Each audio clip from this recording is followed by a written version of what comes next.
Hi guys, welcome to my kitchen, or welcome back. Today we're going to be making a delicious elevated dinner. This is for special events. It's birthday / Valentine's Day / just a reason to have a very elegant, like I said, elevated dinner for my family. So earlier this morning I made the beef. It's already in the oven for 4 hours now, almost 4 hours. It needs another hour for sure. And we'll check it, and it might need another hour. I also pulled out a butternut squash soup here, which we had made together in a recent video. And I will link that for you if you want to go ahead and see how I made this soup and how I made a bunch of different soups for the freezer as well. I will also insert the clips over here of how I made it so you can see the full dinner beginning to end. Just keep in mind that the soup was not made today.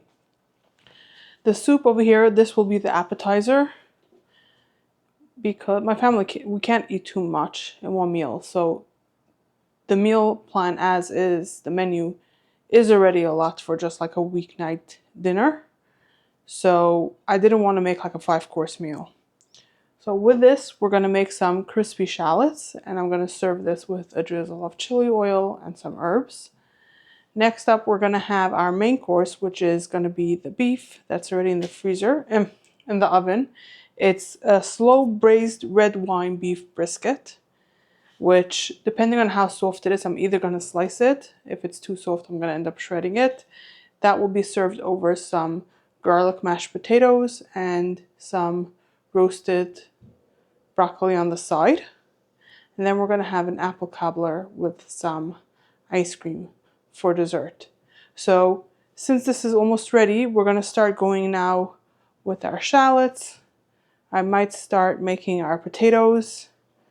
We'll see how I decide to get things going, and we're also going to set the table. So let's get into this cooking. Let me first take you back to earlier this morning when I made the beef. I forgot to tell you guys that I'm going to link whatever recipes possible for you. So the recipe for this I will have linked down below.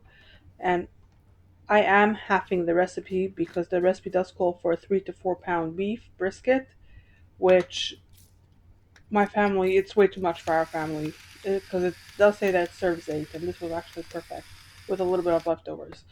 So I'm starting off with my beef brisket, which I did not remove the fat.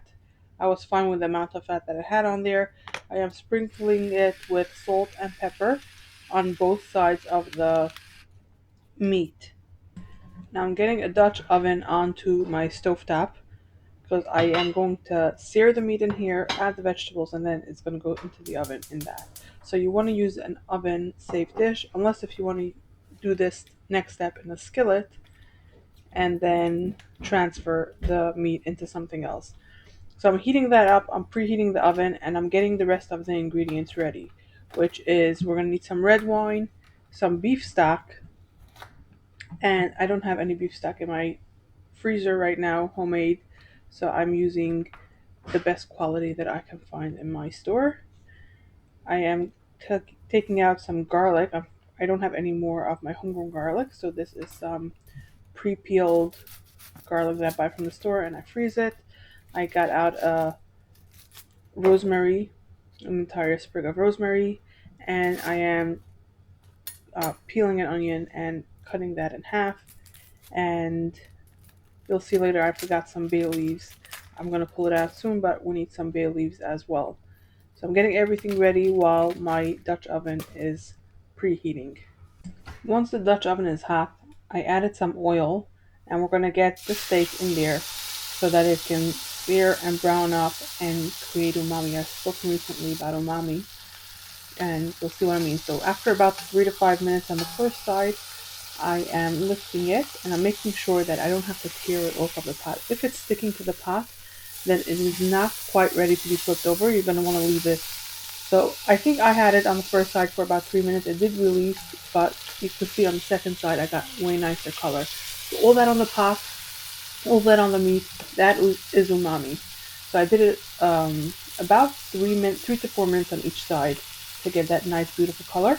And we're going to start adding our ingredients. I'm going to measure it all out. I have everything ready, but now I'm going to measure it all out. I'm going to add the red wine. I'm going to let that cook down a little bit.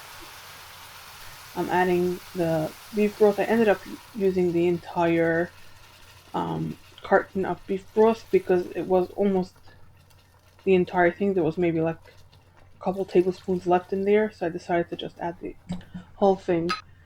Now I'm adding in my onions. I'm putting them cut side down so that we can get the most flavor, and making sure that it's all submerged fully in the liquid so that it all gets flavored. I'm adding in the garlic, sprinkling it all over. I'm getting in the rosemary, pushing it into the liquid so that it all gets a nice beautiful flavor. And like I said, I forgot to show you that I took out the bay leaves, so I'm adding those as well. And like I said, I had a little bit of broth left, so I decided to put all of that in. And since I added more broth, I'm adding a bit more wine as well. So now you don't have to bring this up to a boil. You'll just cover it, get it into the oven. I think it was 200 on 225 for 5 to 6 hours. And that's it. Very simple. So the recipe does call for 1 medium butternut squash. These were pretty small, so I got 2. The recipe calls for 3 carrots. These are pretty small. I'm using 4. It needs 2 zucchinis. It does call for yellow squash. I forgot to buy it. I'm not running out to the store right now. 2 garlic.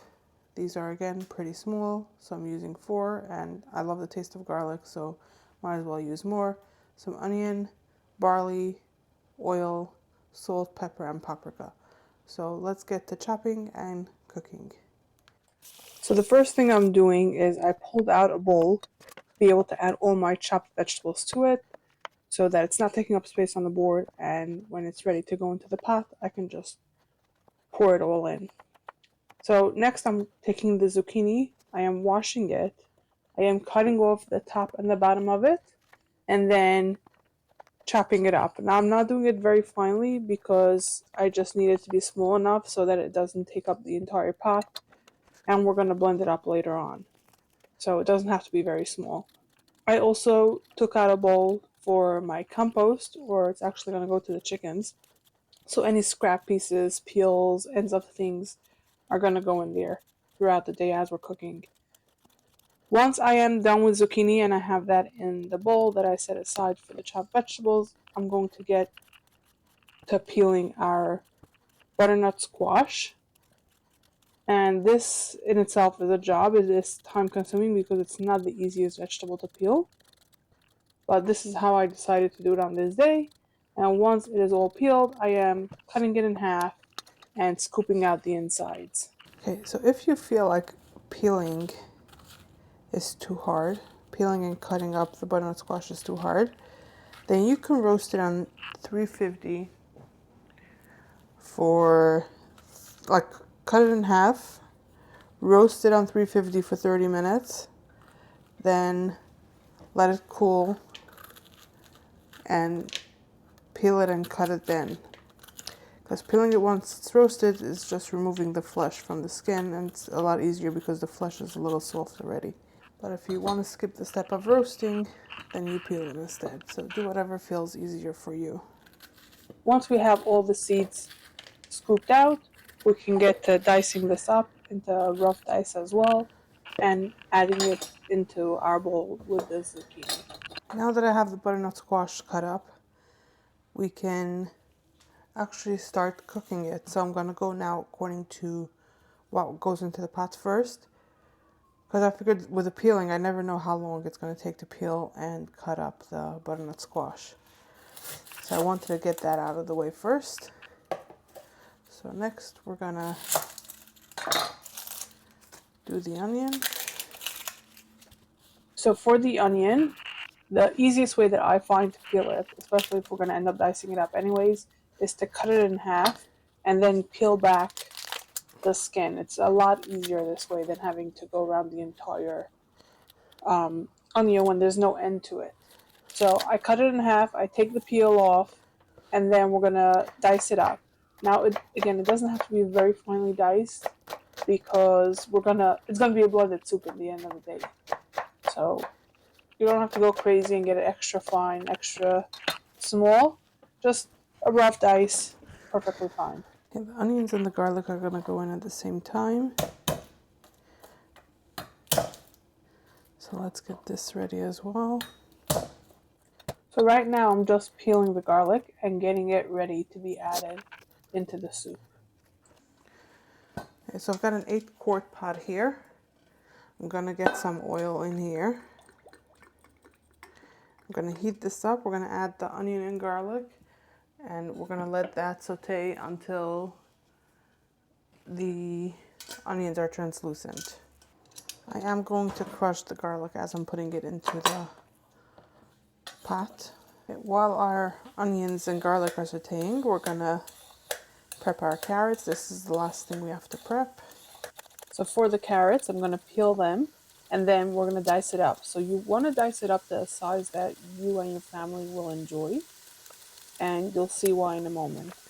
And for me, with this size carrots means cutting them into either circles or half moon. Now that it's all cut up, I'm gonna put it into a mesh bag and we're gonna add our barley to it as well. As you can see, I cut mine into half moons. If your carrots are bigger, I would suggest cutting them into quarters or even dicing them. Once we add the barley into the bag, I am going to tie the bag closed, and I'm going to add it to our vegetables to be added into our soup later on.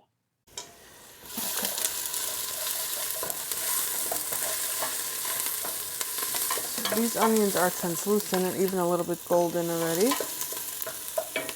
So we can add in our vegetables and our carrots and barley that we prepped. I like to first put down a little bit of vegetables on the bottom, then add the boil bag with the carrots and barley, and then top it with the rest of the vegetables.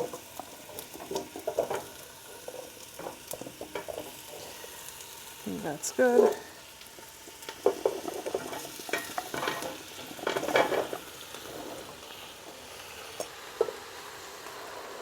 Now we're going to add water. Now that it's good, I can talk. We're going to add water until it's 3/4 full. Let's give it a little bit of a mix. Not much, but good enough. I'm going to add some salt, black pepper, and a little bit of paprika. This will help with color. Mix this in. I'm going to let this come to a boil and then let it cook for 45 minutes before we move on to the next step. So our butternut squash soup has cooked now for 45 minutes. We're going to move on to the next step. So let me show you what we're going to do. First thing, we're going to get a bowl and we're going to take out our bag with the carrots and barley. Going to set that aside. And now we're going to use a stick blender and blend this up. I feel like in the past I I peeled the zucchini because I don't know if you can see that green specks in it. That's the zucchini skin. And I used to not have it. It's usually just a nice orange color. Okay, so we're gonna open up our mesh bag. Ooh. Now we're just gonna take all of this and get it into, we're gonna get it into our, did not do a very good job with it today. So we're gonna take all this that was in the mesh bag, we're gonna add it back into the soup. And then we're gonna get this back onto the fire and we're gonna let this cook for another hour. And then I recommend mixing it every so often so that the barley doesn't stick to the bottom of the pot. To make the crispy shallots, I didn't want to make a batter and I didn't want to deep fry it. So I think I found somewhere online, I forgot to save that link. So I'll just tell you what I did. I found a website that said that all you need to do is just slice the shallots thinly, get it in just a little bit of oil, and to keep mixing it constantly so that it doesn't burn. You want it to get crispy without burning. So I'm going with that method. That one said to make a lot more shallots, but I didn't need that many. I just needed one shallot. And this was the perfect amount because, as you'll see, I'll use it for 2 dishes. So all I'm doing is I am peeling the shallots. I'm going to cut it super thinly, and I will get a skillet heating up till very hot. I'm going to add some oil. Okay, so like I said, once the pot and oil is hot, I got the shallots in there, and I'm just gonna keep on mixing it every couple minutes to make sure that it doesn't burn before all of it gets crispy. I'm gonna break it up, and until I'm gonna keep doing the mixing part until I like the color that it developed and it looks nice and crispy. Once it is done, I'm going to transfer it onto a paper towel lined plate so any excess oil can be absorbed into the paper towel and the shallot itself will stay nice and crispy and dry until we are ready to use it. The next thing we're working on is our garlic mashed potatoes. And for this, I tried finding a recipe that was heavy on the garlic. And I couldn't find one that seemed right for me because was like split 50-50 the recipes that I found online or in books that I was trying to find. Like I was looking all over. Um, 50% of them said to add just a couple pieces of garlic with like 5 or 6 potatoes, cook it, and then mash it. And the other 50% said to just cook it normally and then add garlic powder. And again, I didn't feel like it had the amount of garlic flavor that I was looking for. So I did a combo of all of them. Because aside for the garlic, a lot of them said to add milk, some said butter, some said both, um, some said cream, mayonnaise. Like there was a bunch of different things. So I just did my own thing here. I'm not following a recipe exactly. So all I'm doing is I am peeling 3 potatoes, rinsing them, and then I usually like to cut my potatoes into 3 pieces so that it cooks a little bit faster and a little bit more evenly because the pieces of potatoes are more of a consistent um, size. I am going to get this into a pot, and then I took a handful of garlic. I added that into the pot as well. I'm going to add some salt, and I'm going to cover it with water. Make sure that all of the potatoes are submerged in water. And I'm going to cook it like regular mashed potatoes until the potatoes are nice and fork tender, about 20 minutes, or when it starts boiling. While the potatoes are cooking, I'm going to start prepping our broccoli as well. So first thing I'm doing is I am going to cut the broccoli into the size pieces that I want, and I like them kind of um, big. I don't like them too small. And I am preheating my oven. Has a air fry option. So I did it on air fry on 425. Now I'm getting out a cookie sheet, which I am going to line with parchment paper, and then I'll transfer all of the prepared broccoli onto the cookie sheet. Then I'm going to sprinkle this with some salt, and I am going to grind some fresh black pepper right over top. I'm going to drizzle it with oil and toss it all to combine. I then spread everything out nice and flat so that nothing is on top of each other. Gonna get this into the oven for probably like 20 to 25 minutes. The next thing we'll be working on is our apple cobbler. And for this, I'm actually took inspiration from a peach cobbler recipe that we love. I will have that link for you down below. And I had AI adjust the recipe for apples and for the quantity that I needed. So I will have that typed up for you as well, so you can have both recipes as a reference. So I'm starting off with 1 apple. that I am peeling. I am using a Granny Smith apple here.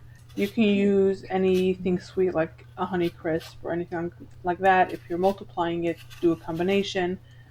I did the Granny Smith because I like the way that it cooks down. It's not too sweet, nice tartness to it, and that's what I enjoy. Next, I'm gonna core, and the recipe says to thinly slice, especially with the peaches. I decided since I'm doing it in individual ramekins, dicing it will be a better option. So that's what I'm doing. And it says that I need, for the amount of ramekins that I'm doing, I would need 1.5 cups of apple. And this one apple was the perfect amount to use. Once I have the apples in the bowl, I can add in the rest of the ingredients, which is some brown sugar, cornstarch. I am adding some butter that I'm cutting into smaller pieces.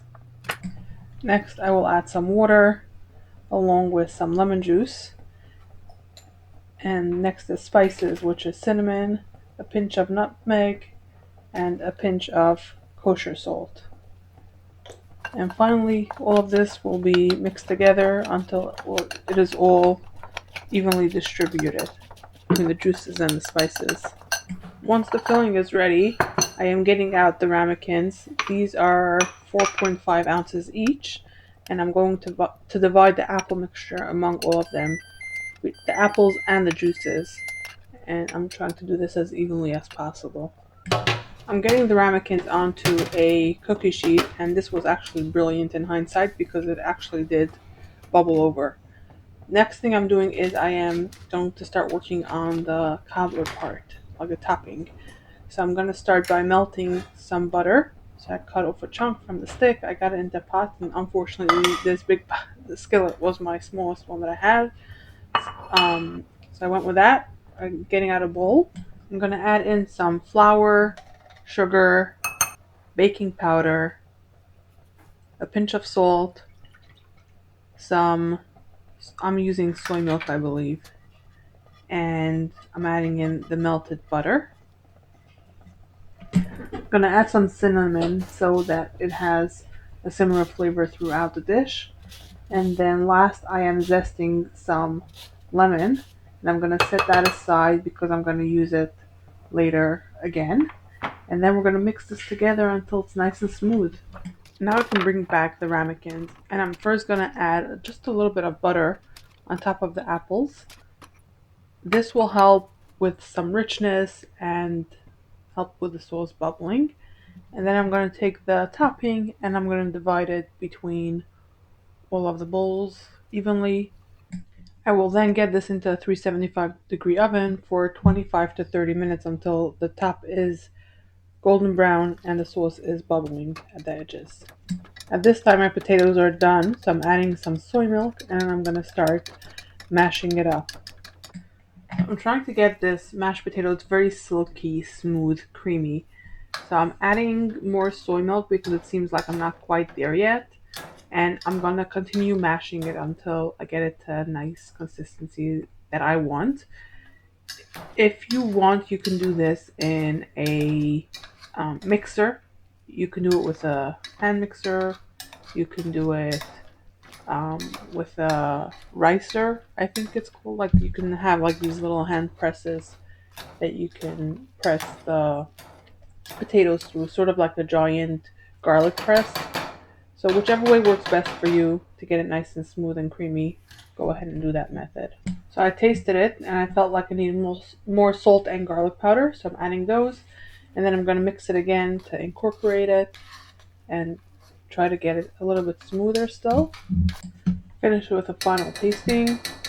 It's good. I'm going to cover it and let me take you back to when I set the table. So the mood that I wanted for this was very comforting and cozy. So I went with very natural and neutral tones. So I left my wood table blank. I put down a green runner. I'm using some beige, cream white, like chargers that I have. I am putting down some white plates and I'm stacking them, a bigger one and a smaller one on top. I am putting out some cutlery. Ideally, I would have done gold, and you'll see later why. But I don't have any gold, so I'm using my silver because I figured that would be better than black. I'm putting out some water glasses, some wine glasses, my menu that I put up on screen for you. And I have everything down there to feel more restaurant style. And then a napkin with a napkin ring, and I have a sprig of rosemary in there. Now for the centerpieces, I'm using a vase, and I didn't have a chance to buy real eucalyptus leaves. I wish I would have had time to do that. But I do have some fake ones in my house. I'm using that, and I'm using some gold candlesticks, and that's why wish I would have had gold cutlery. And I'm putting some green apples in the bowl. I ended up putting a bowl under the vase, and I couldn't get too many in there. And I found that I had some twine bowls laying around my house. So I am placing some of those in between the apples, alternating to break up all that green and to fill up that bowl that I have in there. Next up, I had bought some candlesticks. Um, I found them in Target. Beautiful, beautiful candles. I love it. I'll see if I can find it online still, and I will link it for you. I love the twisting on it. It's so beautiful. So I'm adding those into the candlesticks. I ended up also adding some tea lights laying just out on the table. I used some wooden um, pieces that I have to hold those candles, and I had lit those as well.